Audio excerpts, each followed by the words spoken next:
Hello hi friends, എല്ലാവർക്കും നമസ്കാരം. ഇന്ന് നമ്മൾ പോകുന്നത് ആനയിറങ്ങൽ ഡാമിലേക്കാണ്. മൂന്നാറിൽ നിന്നും ഗ്യാപ്പ് റോഡ് വഴി ഒരു 22 കിലോമീറ്റർ സഞ്ചരിച്ച് നമുക്ക് ആനയിറങ്ങൽ ഡാമിലെത്താൻ പറ്റും. പന്നിയാർ റിവറിലാണ് ഈ ഡാം നിർമ്മിച്ചിരിക്കുന്നത്. ഇതൊരു എർത്ത് ഡാമാണ്. 1965 ഇത് നിർമ്മിച്ചിരിക്കുന്നത്. പിന്നെ ഇതിൻ്റെ പ്രത്യേകത എന്ന് പറഞ്ഞാൽ ഷട്ടറുകളില്ലാത്തൊരു ഡാമാണിത്. പിന്നെ ഇത് മണ്ണുകൊണ്ടാണ് നിർമ്മിച്ചിരിക്കുന്നത്. അതിന് മുകളിലായി കല്ല് പാകിയിരിക്കുന്നതാണ് കാണുന്നത്. ഏകദേശം 34 മീറ്ററോളം ആഴമുണ്ട് ഈ ഡാമിന്. പിന്നെ ഈ ഡാമിലേക്ക് പോകുന്ന വഴി തന്നെ ഇതിൻ്റെ ഭംഗി ആസ്വദിക്കാൻ പറ്റുന്ന നിരവധി വ്യൂ പോയിൻറ്റ്സ് നമുക്ക് കാണാൻ സാധിക്കും. ഈ ഡാമിൻ്റെ ഒരു വശം വനമേഖലയാണ്.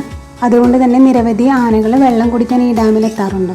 അങ്ങനെയാണ് ഈ ഡാമിന് ആനയിറങ്ങൽ ഡാം എന്ന പേര് വന്നത്.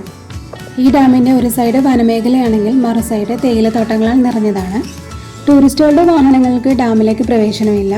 തൊട്ട് മുൻപായി പാർക്കിംഗ് ഏരിയ ഉണ്ട്. അവിടെ പാർക്ക് ചെയ്തതിന് ശേഷം നടന്നു വേണം ഡാമിലേക്ക് പ്രവേശിക്കാൻ. ഈ ഡാമിൽ നേരത്തെ ബോട്ടിങ്ങിനുള്ള സൗകര്യം ഉണ്ടായിരുന്നെങ്കിലും ഇപ്പോൾ ബോട്ടിംഗ് നിർത്തിവെച്ചിരിക്കുകയാണ്. അപ്പോൾ ഇനി നെക്സ്റ്റ് വീഡിയോയിൽ കാണാം. Tata, bye bye.